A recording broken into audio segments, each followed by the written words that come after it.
Now back to the #1 Truthfighter in Boston, the Warren Ballentine Show, only on NewsTalk, 1090 AM, WILD Boston, where information is power. Join the Truthfighters in full effect right now. Right now. Right now. Right now. Right now.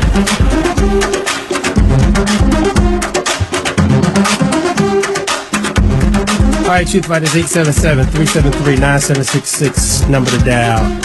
I'm going to do something. I'm going to play the letter from the Birmingham jail, and I want you to listen to this letter and really understand what Dr. King was saying in this letter.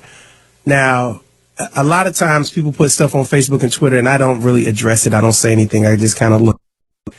Sometimes people send emails, and I don't address it. I don't say anything. I just look at it.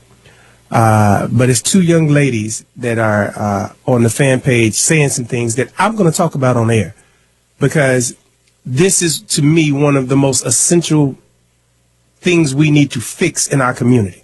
But first, let me play this letter for you guys, the letter from the Birmingham jail. Please listen to the words. If you've never listened to the words of this letter, please take the time to listen.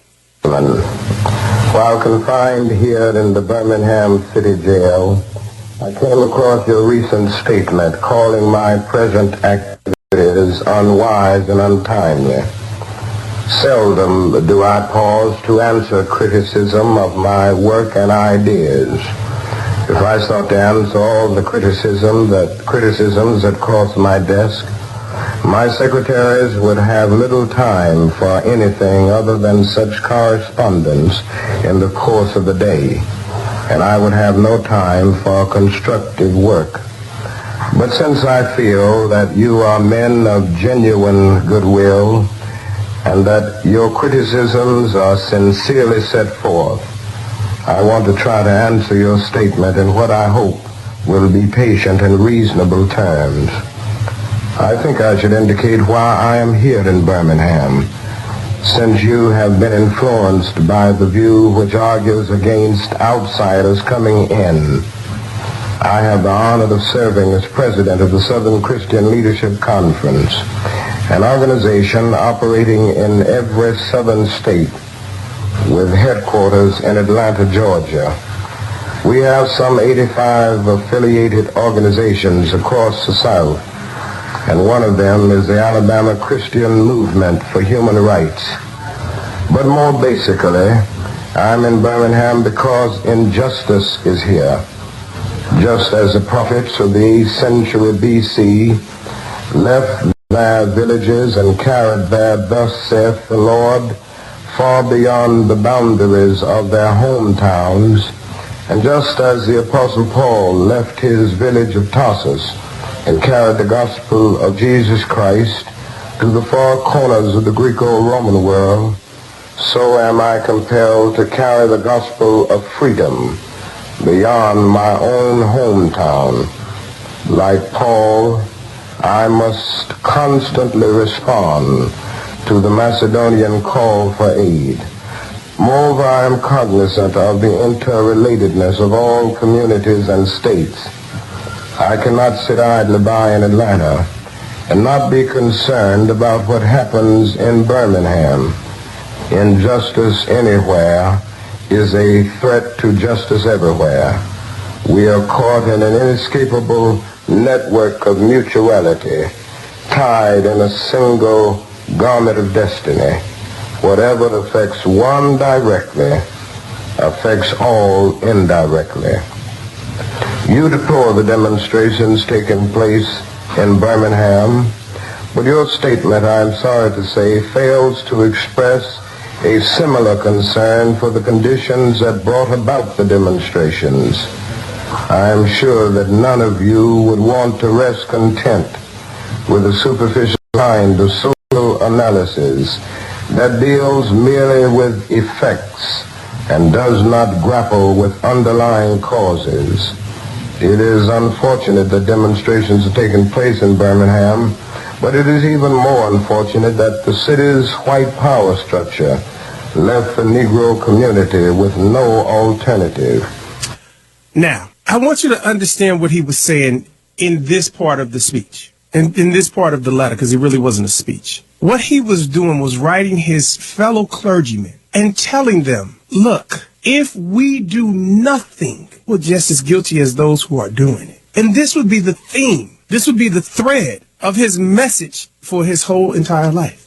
He went on to say in that letter from the Birmingham jail, the urgency of now. Negroes have been told to wait, to wait. How much longer do we need to wait? We need the urgency of now.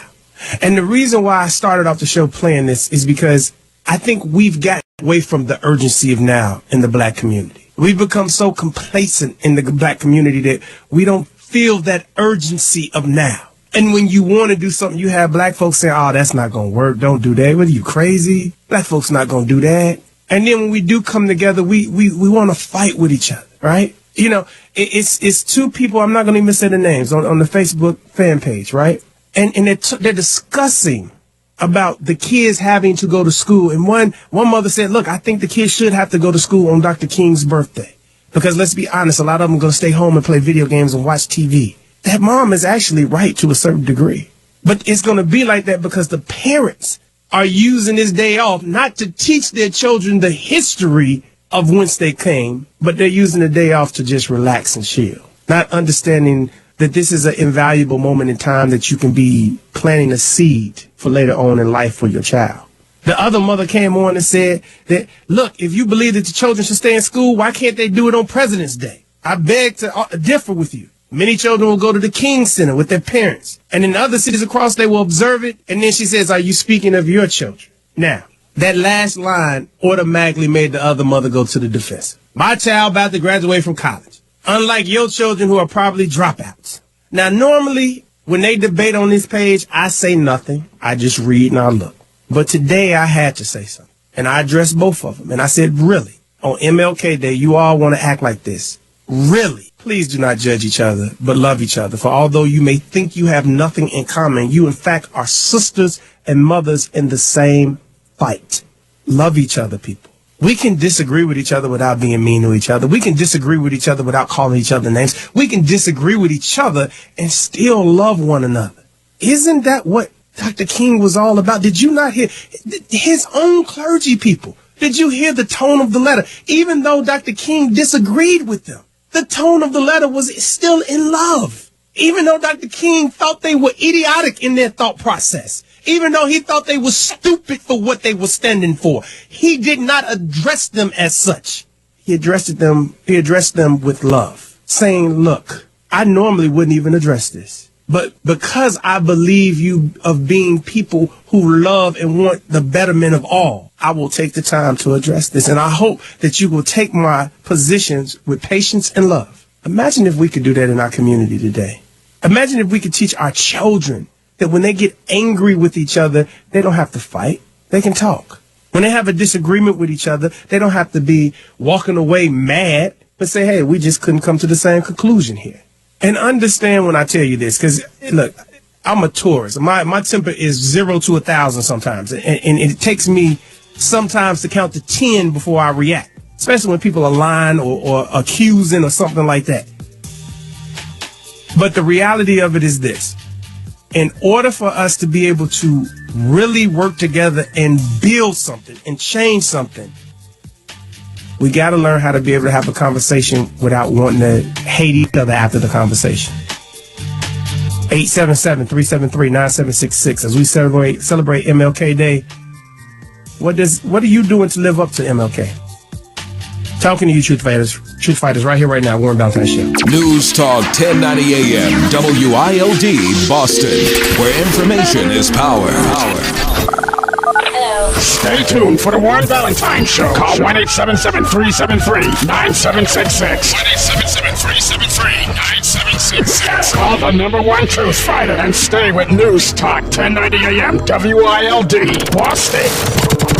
Hey, Boston, have legal questions? Big loyal fans and listeners of the #1 Truth Fighter in the city of Boston? Then tune in to the People's Attorney, Warren Ballentine, for the Legal Show. Saturdays at 7 a.m. Eastern. Only on K97.5 FM, North Carolina's home for hip-hop and R&B. Log on to www.hiphopnc.com and stay with the People's Attorney. The Warren Ballentine Show. Weekday mornings, 10 a.m. to 1 p.m. Eastern on NewsTalk 1090 AM, WILD.